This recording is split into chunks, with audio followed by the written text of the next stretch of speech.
Over the course of construction of the new airport terminal, City TV has been bringing you the latest updates. Next, we take a look at the historic lantern that will hang in the new terminal.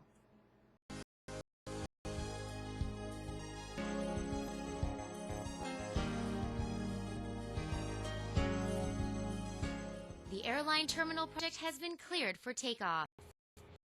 The second phase of construction is now underway adjacent to the existing historic airline terminal. A large 1930s courthouse lantern will hang in the main entrance hall of the new airline terminal upon completion of the project.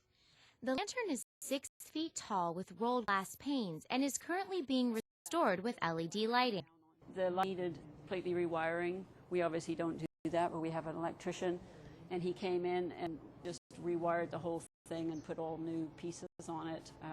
They don't really know who built it, where it was, came from, but it was hanging in the Hall of Records until, I don't know, several years ago when they just found that there was a skylight in the Hall of Records. So what they decided they wanted to do was open up the skylight, and so then, of course, this couldn't hang there anymore because it had a skylight above.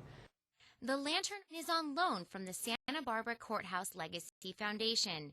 It is one of several new art public places pieces that will serve to enrich the air terminal visitor experience and reflect the history and culture of the region. So it's been sitting in the basement of the courthouse for, I think, probably 7 to 10 years.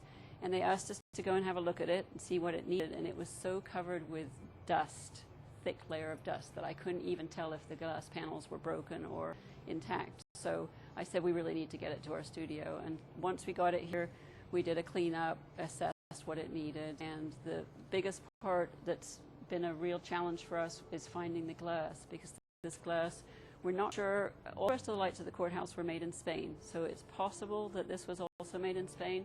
But glass is a type of glass that they don't make anymore. And it's not a mouth-blown glass. It's a machine-made glass with a roller. And I sent the glass, it's taken me 5 months. I sent the glass all over the country to try and see somebody that could reproduce it without any luck. So we're finally having to pick a glass that is similar but not the same. The other thing that I think is really unusual about this light is it's painted.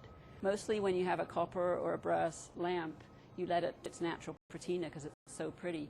But this one, I don't know if it's because they couldn't wait for it patina, what the situation, but it's got a very interesting green and brown paint on it. So when we're finished, we're going to have to actually reproduce the paint to get back to the matching what's originally on there.